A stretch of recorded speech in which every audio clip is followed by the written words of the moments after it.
Il sera bientôt seul face aux océans. À 39 ans, Armel Lecléache achève une préparation plutôt positive.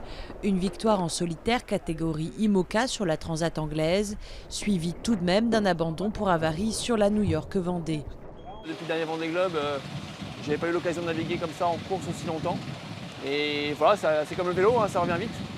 Et ça m'a permis de trouver de bonnes sensations, de voir que le bateau qu'on a construit avec Banque Populaire correspond vraiment à ce que je voulais.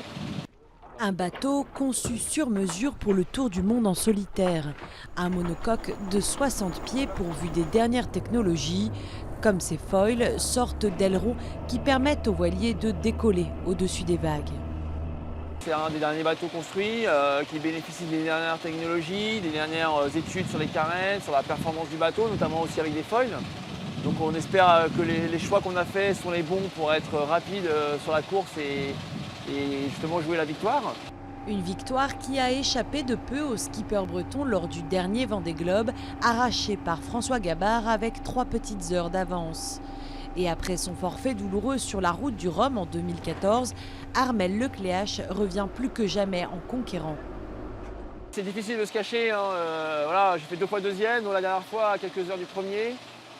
Déjà il y a 4 ans je jouais la gagne, j'étais venu pour ça, donc cette année bien sûr qu'on revient avec Banque Populaire et avec un bateau neuf, un sponsor motivé, un skipper motivé et on l'espère un bateau très performant. Donc l'objectif c'est de jouer la gagne, bien sûr, d'être le premier à revenir au Sable d'Olonne en 2017. Il y a 4 ans, le double vainqueur de la solitaire du Figaro bouclait son tour du monde en 78 jours. Cette année encore, il compte parmi les grands favoris. Mais même avec le meilleur bateau du monde, l'Everest des mers réserve toujours des surprises.